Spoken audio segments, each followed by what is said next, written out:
Hey guys, Venom here, or you can call me Vino. Today I'm going to be talking about a film called Friends Till Dead, a film that I was going to be a voice actor on, and it has faced constant production issues, and today I'm just going to be talking about it in a manner similar to Cut Short. So enjoy.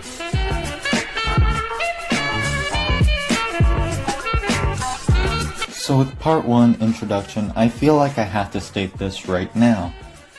This video is from the perspective of a voice actor who is on Friends Till Dead, and a friend of the producer and, the writer and director. So keep in mind, I do not know anything, and this is purely for research purposes. I am not taking a side. Being honest, I feel like I'm not the best at explaining what's going on, considering even I don't know what's going on with this movie, so I think I should interview one of the producers for this film. Here, and today I am doing an interview for this segment with the actual director and animator, along with the producer, Casey Dixon. How are you, Casey? I'm doing good. How are you, man? I'm doing fine. So, the audience wants to know, the basic synopsis of this movie. What was it going to be aside from your, typical run-of-the-mill generic zombie action movie? Well, that was a problem. It was too generic. Oh. So, if there was a plot, do you mind explaining it? Yeah, well, I guess it's just from what I can say is, it's just a bunch of friends going to a cabin and, well, they basically just party and whatnot, and so far, that's pretty much the beginning of the story. But then, get the news, zombie apocalypse is happening, and, we all freak out, and, a woman comes into the cabin, and we all welcome her and whatnot, but in a way, we all decide, who's gonna date her or whatnot, because that's what happens. And so she turns into a zombie, because we all find out she gets bitten, turns into a zombie, we all kill her, basically, and then we get live news that a zombie apocalypse is spreading. And we all had to barricade the place, but obviously, we don't know how to, So, we barricade the cabin and lock everything down. And so, one by one, each of us starts to die or whatnot. And in the story, we come across a looter who apparently we wrote to be, racist and just overall, stupid. But we just added a new character and whatnot. And so in the story, the two main characters have to leave the cabin in order to get more food, and two of the other characters have found a radio that is playing, or a walkie-talkie, whatever, that has in contact with the military, and my character is supposed to call the military and tell them to pick us up, and it takes their time. So when all the characters gather up, the zombies start invading the cabin. We all fight them off. It didn't go so well, so most of them died, and I guess only 2 survivors survived. My character dies, actually, and 2 other characters survive, and they go to a safe zone, and one of them is asking to join the military, and that's pretty much the end of the movie. Oh, wow, interesting. So, from what you just told me, and from what you've written and seen and possibly even animated, how would you personally rate this movie on a scale of 1 to 10? One. No, that's to be fair. It's a 4, honestly. I mean, the original script was at least a 3. Oh yeah, and also the producer of the film is right here, so say hello. What's up? Hello. You're Jaeger Clip, aren't you? From Instagram? No. Yeah, Jaeger. Jaeger Clip. So, now that you brought that up, the original script for the movie, I heard it was quite the interesting script. Mind going into detail about that? So, I myself, I study screenwriting, I was brought on board for the film to help touch up the script. From what I can say about the original script is, I'll give an example. The first scene is the boys look at each other and all go, yeah. Now, think about it this way. Have you ever once, with your friends, look all at each other and all go, yeah, at once? Yes. Yeah, shut up. But yeah, you get what I'm saying, though. It's just bad. A lot of the characters all felt the same. like they all did drugs, they all drank alcohol, they just wanted to party, and that was a problem, for me. I was like, how much more fun would it be if all the characters were different? And this is where tension can be created because all the characters don't know how to process what's happening.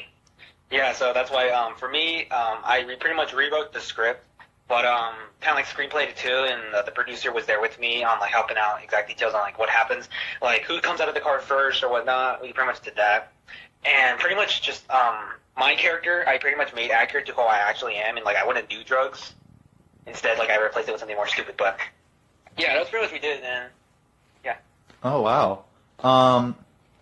So I didn't have anything prepared for this segment, but is there anything you want to add, like production details, the controversy, stuff like that you want to add on?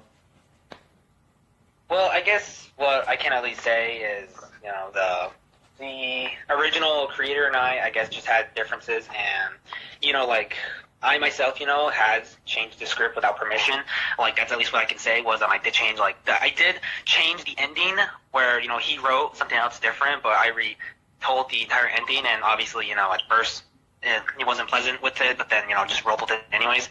And that was all I did, but, obviously I guess for him, me and him just come from different places, and we just had, ideas that were different, and, for him, he wanted the movie to just be, this basic zombie film, and for me and the producer, we basically just wanted it to I guess, just be more than that, and not just be basic or whatnot, but just basically just be something fun and whatnot. Understandable, because I hate to involve my own projects and make it about me, but the same thing happened when I was originally writing Victims of My Crime. I had Cinema Freak come in and, evaluate the script, and he told me what was wrong and, how the characters sort of felt the same. And honestly, it's understandable, and that's what I like to call constructive criticism, where, people give help on, your script, so that way, it can feel better. And honestly, I can see where you're coming from, because if the characters feel the same, how are we supposed to bond with these characters, Yeah. Alright, so, anything else you or the producer would like to add before I end off this segment? Oh, well, if the producer has something to say, then yeah, I can elaborate a little bit more on, the real production issues. Yeah? Alright, sure, go ahead. Okay, so I guess where it all comes from is the original creator wasn't really seemed too enthusiastic about it, the animator here was, working his ass off trying to get this movie done, and the cast members we brought on were more enthusiastic than, him. Ah. Yeah. And, we're just trying to, this project, he's trying to make it off as, we're trying to make money off of it, when really we're not making money, we're using licensed music without permission. But, we acknowledge, this was just a fun project, we're trying to make something good, and he's trying to pass it off as, we're producers trying to make money. It's like, no, we're just trying to make a good project, that's, why not? Yeah, I can see that. And, so from what I heard that, one of the scenes where apparently, according to Casey, there's a scene where a zombie bites off someone's genitals, and honestly, I don't think that would have gone onto YouTube, especially with, YouTube's, restrictions. It probably would have been age restricted or even worse, taken down. Yeah, so, I guess I can also that as well. So I read this part and I thought it was pretty funny. We like edgy humor. The only thing is, for me, edgy humor, I really have to be smart about it. I don't want to come off as a bigot, but if I do edgy humor, I really have to think about it. And also, we also thought of the voice actresses, because we don't have a huge talent pool of cast members who are willing to do this kind of stuff. So I said, let's try and rewrite it in a different way, so that way the actress can be happy with it. So she won't be weirded out. Because obviously the actress who read that part, we all thought it was pretty funny, but we just the new change anyways. You never stick to the original. You always have to make changes to the scripts in order to just keep in your cast members, because that's just what you do in filmmaking. Yeah, and it's understandable, especially when this type of stuff happens in Hollywood. People are like, oh, the original script is better, why change it? Well, the thing is that usually, the original script is barely any good, and, change is good. Without change, the original Star Wars film wouldn't have been as good as it was today, Yeah. Yeah, so, that's gonna conclude for this interview. I would like to thank Casey Dixon and, Jaeger Chip, was it? Oh, Chip Jaeger. Alright, so thank you two for answering my questions, and yeah, I'm sorry you had to go through this. Sadly, I couldn't get his voice because I didn't have someone else to record it, so enjoy this.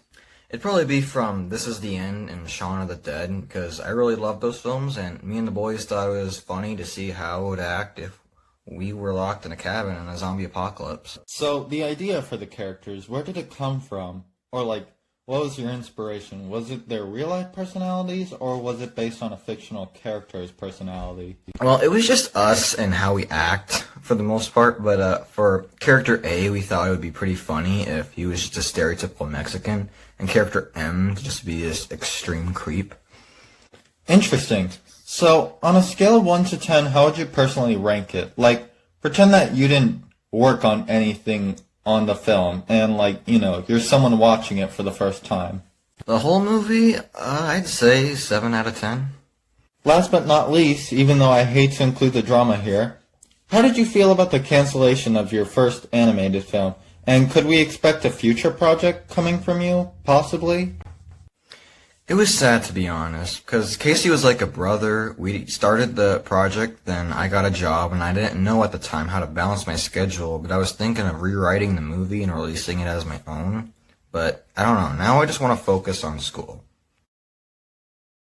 So I'll start with something simple. For question 1, is this your first time voice acting? And if so, how hard was it? It was my first time voice acting. I like to voice act at random moments with scenarios in my head, but I don't think that counts. It was a little nerve-wracking realizing you're being recorded, but after some trial and error, I felt more confident. Alright, so how did you feel about the behind-the-scenes drama and eventual cancellation of the film? I was sad to see all the work put into the movie just get pushed to the side. While we were recording, Casey wasted no time editing and applying the audio and continuing the animation. I was excited to see the end result, but I hope Casey can enjoy his new project and really showcase his skills. Alright, thank you for answering my questions.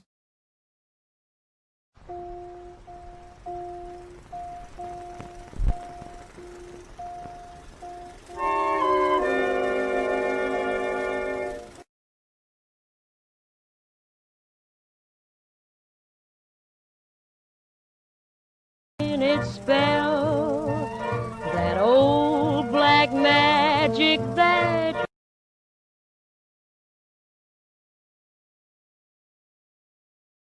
goes up and down my spine. The same old witchcraft when your eyes meet mine. The same old tingle that I feel inside. And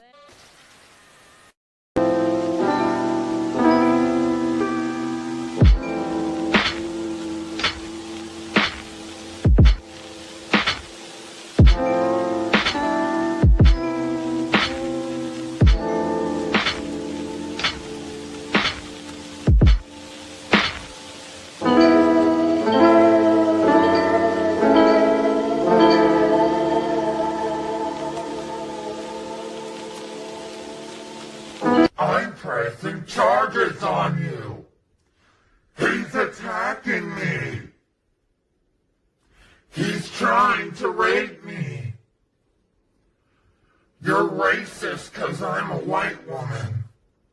You are sexist. So yeah, that's how Friends Till the Dead got cancelled. It was simply over production issues and drama and script changes. Do I feel like this film would have been good? Well, according to the script, all the actors would have had the same personality. I feel like if you were to change up the script a little bit and give them a more unique and more defining personality, it would have definitely helped out your film. But yeah, it's a shame that this animated film that Casey and Anthony put so much effort into gone to waste. I feel like this would have been good, and plus, it was my first time voice acting, and I hate to make this about me, but damn, it's my first time voice acting, and that's pretty cool. But hey, since the cancellation of this movie, at least I get to voice a character in Black Formix. My character is Dan O'Barron, and I'm excited to voice him. But I'm also sad that my Karen Zombie voice work gone to waste. I'm glad I still got to show you guys what I got and what I recorded. I don't want to show the original one. I personally think it sounds better when Casey edited it because, you know, it sounds more like a zombie, and I really like the effects that he put in, and it makes me sound more like a zombie than what I originally did. Plus, I don't want to, like, give you guys ear rape or something. But yeah, that is the end of this video. I have nothing else to talk about. Friends till the dead. So I'm just gonna end it right here.